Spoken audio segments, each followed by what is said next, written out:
কোথায়? ঠাস ঠাস করে উত্তর দিবেন। ইউনূস আলাইহিস সালাম কোথায়? স্ত্রী কোথায়? ছোট সন্তানটা কোথায়? বড় সন্তানটারে কে ধরে নিয়ে গেছে? চারজন চার জায়গায় কাঁদতেছে।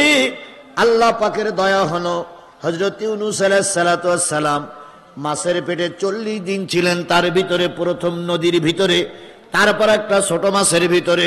ওই মাছ যখন হজম করতে পারছিলেন না, ভাই কি হচ্ছে ওখানে? কি টাকা গণনা হচ্ছে? এই ব্যাগগুলো এক জায়গায় করে রাখো, ব্যাগগুলো এক জায়গায় করে রাখো, পরে পরে একটা ব্যাগের ভিতর ঢুকে এখানে রেখে দাও, পরে গুনো। আমার ভাইয়েরা, চারজন চার জায়গায়। ইউনূস আলাইহিস সালাম যখন মাছের পেটে হজম হচ্ছিলেন না, মাছ যখন খেয়ে চলাফেরা করতে পারছিলেন না, ঠিক সেই সময় ওই মাছটার চালচলন একটু দুর্বল হয়ে গেল। বড় আর একটা মাছ ওই মাছটারে খেয়ে ফেললো। তাহলে এই মাছের পেটের ভিতরে ইউনূস আর একটা মাছের পেটের ভিতরে চলে গেল। তাহলে হিসেব করে দেখুন তো সেই মাছটা কত বড়। 40টা দিন ইউনূস আলাইহিস সালাম মাছের পেটের ভিতরে থাকলেন। মাথার চুলগুলো হজম হয়ে গেল, নখ হজম হয়ে গেল, চোখের ভুঁড়ি হজম হয়ে গেল, পান্নক হজম হলো। কিন্তু ইউনূস আলাইহিস সালামকে আল্লাহ হজম করতে দিলেন না। 40 দিন পরে মাছ যখন হজম করতে পারছিলেন না, ওই নানুয়া, ওই মুসল শহরের নানুয়া এলাকায় হযরত ইউনূস আলাইহিস সালামকে মাছ বমি করে তুলে দিল। বমি করে যখন তুলে দিল, সূর্যটা তখন পূর্ব পশ্চিম দিগান্তে হেলে গেছে। দুলুকি শাম, সূর্য তখন পশ্চিম দিগান্তে হেলে গেছে। সূর্যের আলো হযরত ইউনূস আলাইহিস সালামের শরীরে লাগতেছিল। ভুরু না থাকলে কষ্ট হয়, চুল না থাকলে কষ্ট হয়, চামড়া না থাকলে কষ্ট হয়। ইউনূস আলাইহিস সালামকে ওইখানে ওই কাদার পরে শুয়ে বললেন, মালিক, তোমার গোলামকে তুমি ভুলে যেও না। আল্লাহ রাব্বুল আলামিন জিবরিলকে পাঠালেন, জিবরিল যাও যাও, একটা লাউ গাছের বিচি নিয়ে যাও, কদু গাছের বিচি নিয়ে যাও, লাউ গাছের বিচি নিয়ে যাও। ইউনূস আলাইহিস সালামের মাথার কাছে লাউ গাছের বিচিটা বপন করো, বুনে দাও, ফুটে দাও। ফুটে দেওয়া হলো, গাছ হলো, গাছ ছায়া দান করলো। এবার বললো ওই গাছের থেকে এক্ষুনি ফল হওয়া লাগবে। ফল হলো। ইউনূস আলাইহিস সালামের মুখের কাছে ফলটা চলাফেরা করতেছে।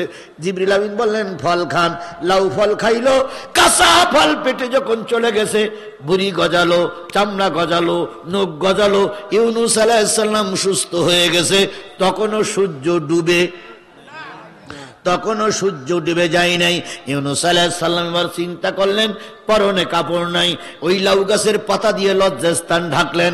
যে নদীর কিনারায় তিনি পড়েছিলেন, ওই নদীর পানি দিয়ে উজু করলেন।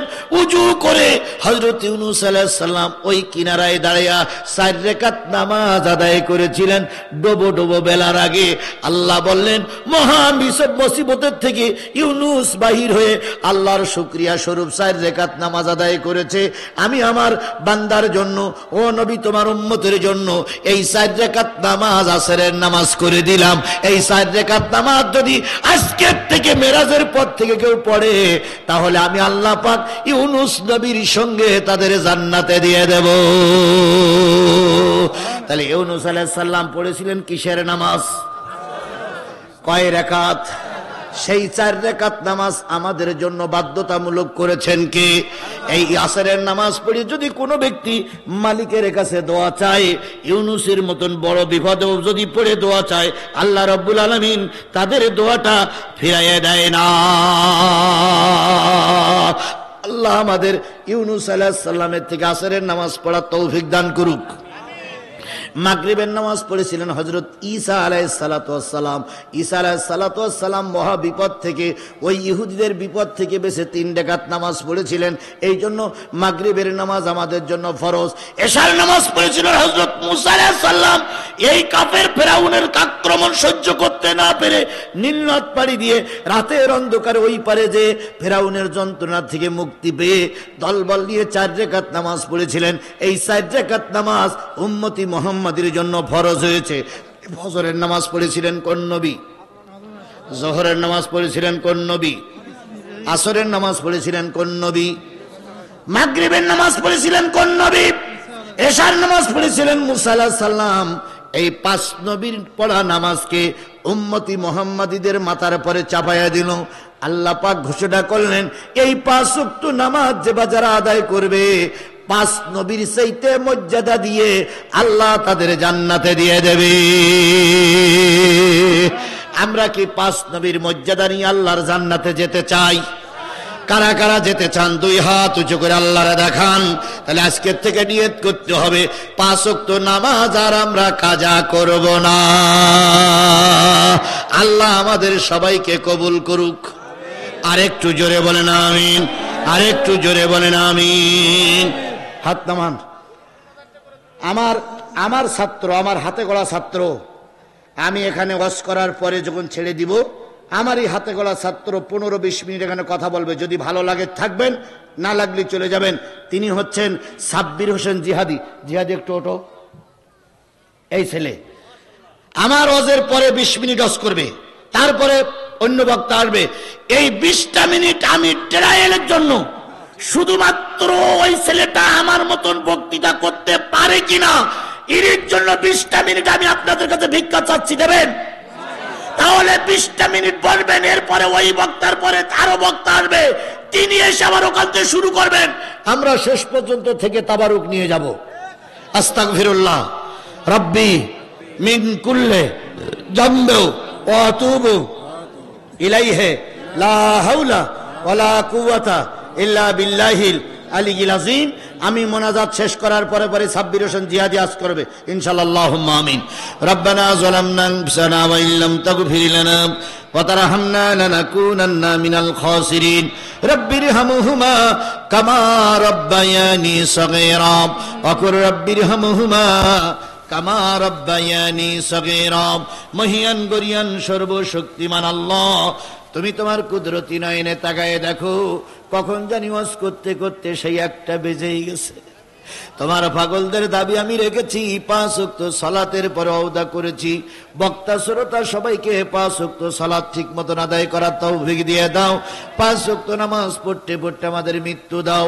আল্লাহ তাআলা রুকু করা অবস্থায় মৃত্যু দিও, সেজদা করা অবস্থায় মৃত্যু দিও, কোরআন শরীফ পড়া অবস্থায় মৃত্যু দিও, রোজা অবস্থায় মৃত্যু দিও, জুমার দিন মৃত্যু দিও।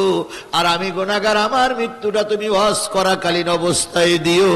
আল্লাহ তাআলা সারাটা জীবন কোরআনের কথা বলতেছি, এখন যেন কোরআনের কথা বলতে বলতে মৃত্যু হয়। দয়া করে এমন পরিবেশ তুমি তৈরি করে দিও। গভীর রজনীতে হাত তুলেছি, অনেকের মা নাই, আব্বা জান দুনিয়ার থেকে বিদায় হয়ে গেছে। মাবুদ, আব্বা মা হারা সন্তানগুলো হাত তুলেছি। আমাদের পিতা মাতা আত্মীয় স্বজন যারা কবরবাসী হয়ে গেছে, সবাইকে আল্লাহ তুমি মাফ করে দাও। যাদের পিতা মাতা এখনো বেঁচে আছে, খেদমত করে জান্নাত নিয়ে নেওয়ার তৌফিক দাও। আজকের মাহফিলের সম্মানিত ভাই, তিনি নিয়ত করেছেন 2টা মসজিদে তোমার বান্দাদের মেহমানদারি করবে। আয় আল্লাহ, 4-5 লাখ টাকা নিজের পক্ষ থেকে এসেছে, তুমি তার পরিবারের পরে রহমত নাজিল করো। তুমি তাকে দ্বীনের একজন মুজাহিদ বানায়া দাও। আল্লাহ, তুমি তাকে 5 ওয়াক্ত নামাজি সহ মেহেরবানি করে ধর্মের পক্ষে থাকার তৌফিক দাও। 3 বারের চেয়ারম্যান আমার পাশে বসা, তিনি টাকা দান করেছেন, আল্লাহ তাকেও কবুল করো। এই মাহফিলে অন্যান্য যারা সহযোগিতা করেছে তাদের সবাইকে কবুল করে নাও। শেষ মোনাজাত করে আমরা যাতে ফিরে যেতে পারি, আল্লাহ আমাদের সবাইকে ধৈর্যের সঙ্গে থাকার তৌফিক দাও। মাবুদ, ভাই বলতেছে আমি শুরু করেছি, বন্ধ হবে না। আল্লাহ দয়া করে কিয়ামত পর্যন্ত এই মাহফিলটা এখানে চালু রেখে দিও মাবুদ। আল্লাহ দয়া করে এই মাহফিলটা বন্ধ করো না। এই মাহফিলটা যেন এলাকার একটা ঐতিহ্য হয়ে থাকে, দয়া করে সেই পরিবেশ তুমি কবুল করে নাও। দয়া করে সেই পরিবেশ তুমি কবুল করে নাও। দয়া করে সেই পরিবেশ তুমি কবুল করে নাও। আল্লাহ তাআলা আমাদের সবাইকে আল্লাহ তুমি কবুল এবং মঞ্জুর করে নাও। মাবুদ, জালিম সরকার চলে গেছে, ভোট চোর চলে গেছে। আল্লাহ, জালেমেরা যেন আর কখনো ফিরে আসতে না পারে, এই জন্য দয়া করে গণতান্ত্রিক বাংলাদেশে তোমার রহমত নাজিল করে দাও। আমরা সবাই যেন ঐক্যবদ্ধ থেকে এদের মোকাবেলা করতে পারি, তৌফিক দিয়ে দাও। আমাদের ভিতরে ফাটল সৃষ্টি করতে চাবে ভারত, আমাদের ভিতরে ফাটল সৃষ্টি করতে চাবে শয়তান। দয়া করে এই সমস্ত দুষ্কর্ম থেকে, দুষ্কৃতিকারীদের দুষ্কৃতি থেকে আমাদের হেফাজত করো। আবারও দোয়া করছি, আল্লাহ, আমি মুসাফির, 20টা মামলার আসামি, 5 দিন আয়না ঘরে ছিলাম। আমার বুলডোজার দিয়ে বাড়ি ঘরগুলো ওই জালেমেরা ভেঙে দিয়েছিল।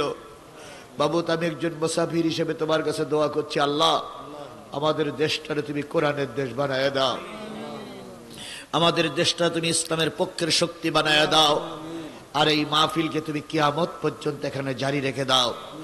আগামী বছর মাহফিল হবে, যদি আমি না আসতে পারি মাবুদ, কিয়ামতের দিন জান্নাতের সিঁড়িতে আমাদের সবাইকে পরিচয় করাইয়া দিও।